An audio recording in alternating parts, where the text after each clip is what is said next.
We now know the name of the victim who was found dead following a house fire in Thief River Falls earlier this week.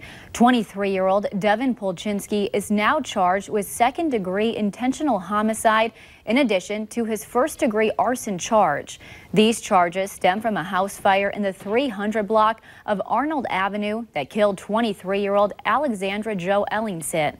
Also today, we're learning some gruesome new details around Ellingson's death. Medical examiners have confirmed she died from homicide due to asphyxiation. Valley News Team's Maddie Gelseth spoke exclusively to the family that live in the downstairs apartment unit, who says they just barely escaped the flames. If it wasn't for her, who knows what would have happened. Ricardo Martinez says he was laying on the couch Wednesday evening when two people came into his home and told him his house was on fire. I didn't hear anything, smell anything, nothing unusual. Court documents say a family member of Alexandria Ellingson went to the home that night to pick her up, but she never came out. That bummed me out the most, knowing that I was laying on my couch. I just keep thinking that, if I heard anything, is there something I could have done?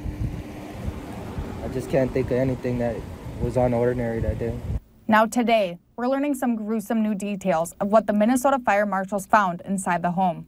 They say Ellingson was found face down on the kitchen floor with her feet and hands tied. Other evidence was found outside the home, including 2.5 gallons of gas in the driveway. The state fire marshals also say they found several areas inside the home where intentional fires were started. Martinez says he's shocked he didn't hear anything happening upstairs.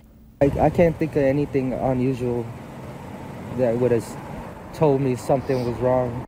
Martinez said he tried to salvage some of his family's stuff, but was unsuccessful. After they got me out, I tried to run around the side to see if anybody was upstairs and kick in the door, but it was covered by a couch. His family lost everything in a fire that they say wasn't even their fault. It hurts to know that it isn't our fault that we lost everything, but